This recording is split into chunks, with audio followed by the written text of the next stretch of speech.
Safety is a huge thing in a gun shop. Like this is a loaded mag in here. We'll take it out and check it. If he hands you a gun, most of the time they will do this when they hand you the pistol. They will hand it to you with the slide lock back. Some of them don't, some of them just don't. They don't think of it. But when they do, show them you're responsible. Do not muzzle sweep him. Do not do this. Do not do this, because there might be people standing beside you. Do not do this. And wait a minute before I do this. And do not, whatever you do, this is the dumbest looking thing in the world, in the gun world, is when someone does this. That's the stupidest thing you can do. They'll be like, oh my God, we got a dangerous human being in the shop. So don't do that. But other than that, just pay attention to where the muzzle is. Be aware of your surroundings, and don't muzzle sweep people. It makes people nervous. If you're gonna point the muzzle left or right, what you at least do is lock the slide back, and then you point it left or right. This way, if the guy looks at you because the gun's pointed, at least he'll see the slide back.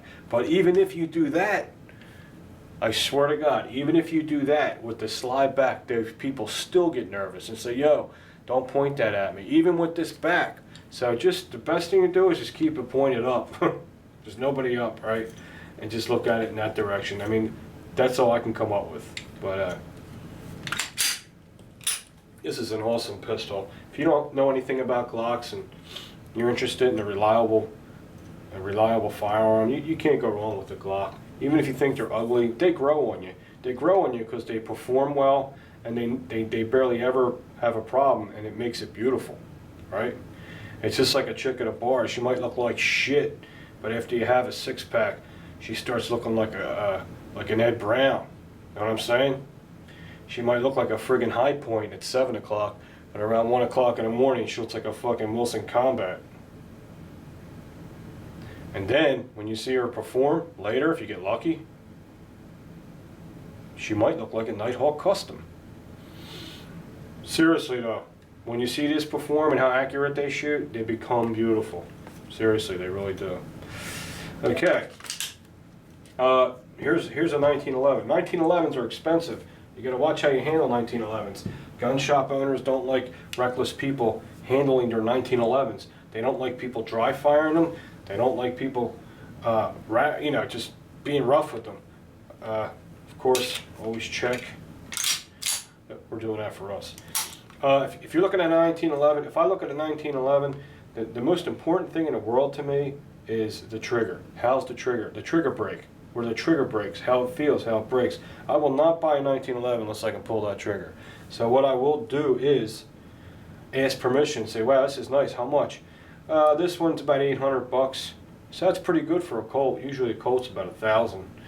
I said, that's really nice. And then I'll say, well, I need to feel the trigger. Is it okay if I dry fire it? And most of the time,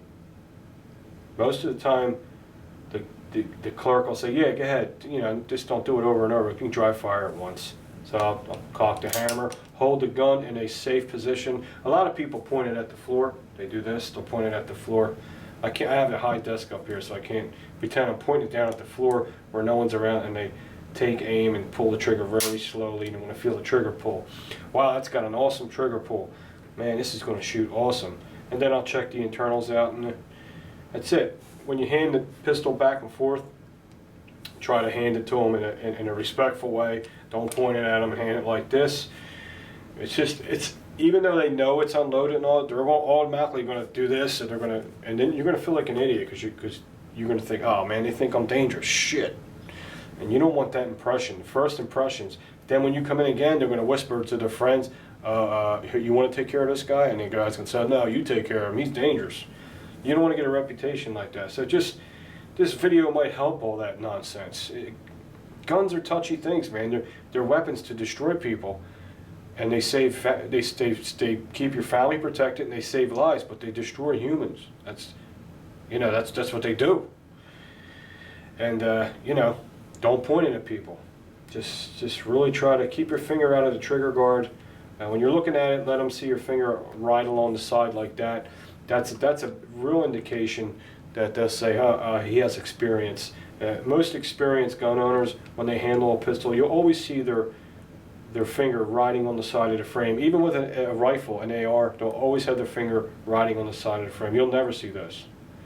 When you see this, it automatically tips them off. Oh, this guy's brand new. He don't know nothing about guns. We got to be careful with him. Shh, I hate that friggin' computer. What? Why does it do that? Can someone tell me how to turn that off? Shh. Dan, I need your help. Dan knows who he is. Okay, don't do this. Keep your finger out of the trigger guard, and that's it. Very expensive gun. Ask permission to give it a function test. Some gun shops have a demo gun, and that's what it's for. You can demonstrate and work it, but most of them don't. But always ask no matter what. Okay? So that's why the 1911's out here. Another thing is what people do is with revolvers. This is a big thing. What they do is, now this is loaded. This is my Ruger Alaskan Super, what is it? Super Red Hawk. So I almost said Super Black Hawk because I used to have a Super Black Hawk, and it was super, and I miss it. Ruger Super Red Hawk Alaskan 454 Casull /45 long Colt. I already shot the Casull for it. It had so much recoil, my pin that holds in the rear sight almost came out.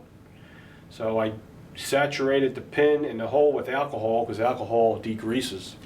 Dried it, put Loctite in, put it in. I don't think it's ever coming out again. We have Hornady self-defense ammunition in here. You can see the red dot. And it's a hot load, good for home protection. And a lot of guys, what they do, the mistake they do with revolvers is this stuff. They spin the cylinder and they bogart it. I'll do it once. They do this stuff. I don't even want to do it. I don't want to do it fast. It's not good for the gun. What that does is, what that could do is, when this comes up, this is called the crane here. When this comes up and that crane slams into the wall right here, you can knock this thing out of alignment. And, or, you see these little notches? That's the timing of the pistol. You can knock it out of timing. I mean, if you do it like a couple times, it probably ain't going to happen, but I would never do that in a gun shop. Now, you got to remember, the gun shop guy's knowledgeable, right? If he sees you bogart it, they call it bogarting because in Bogart movies, because that's where people see stuff about guns in movies, and which it's always wrong. If you see something in a movie with a gun, just don't do it. They're idiots. They don't know what they're doing in Hollywood. Well, these Bogart movies, Humphrey Bogart would have his little 38, and he would get the cylinder and spin it and flip it and lock the cylinder. Do not do that. That is stupid. And the gun counter guy's really going to get upset with you if he sees you do that to his brand new gun. Even to a used gun, he probably wouldn't like it. So that's why I have the revolver here. But I like showing this off. It's really pretty. It's very intimidating. And this is my emergency go-to gun. This is in case the door just gets kicked in and you ain't got time to react. You grab this bad boy. You ain't even got to think. You just point, just start pulling the trigger.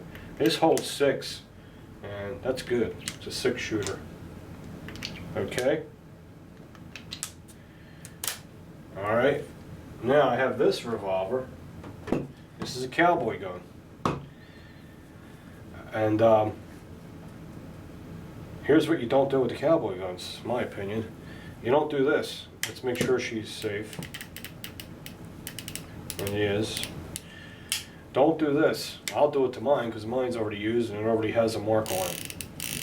People love to do that. They love to do that. They love it. They can't wait to do that. And the gun shop owner has a Colt Cowboy Gun. They're like $1,300, and your dumb ass is doing this with it. You keep doing this.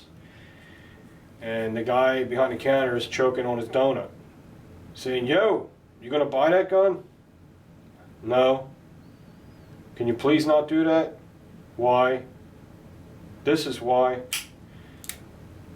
There's a little tab that sticks up under, out of the frame, and it rides on a spring, and it lightly glides on the cylinder, and what it does is, it'll score a mark around the cylinder, which is normal.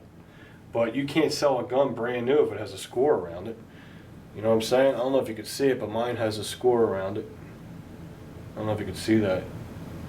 Real light, because this ain't 2Us. I see it right there. See that score? And that's what happens when you spin the cowboy cylinders, and they're going to scream at you. People very upset. So I mean, if you look at it, I wouldn't spin it. I would ask him. I would open the loading gate and just turn it. Give it, you know, just turn it like this. Don't spin it. And that's why this pistol's out here. I just wanted to show you that. I had these grips made from same as 310 to Yuma. Some guy did a beautiful job on them.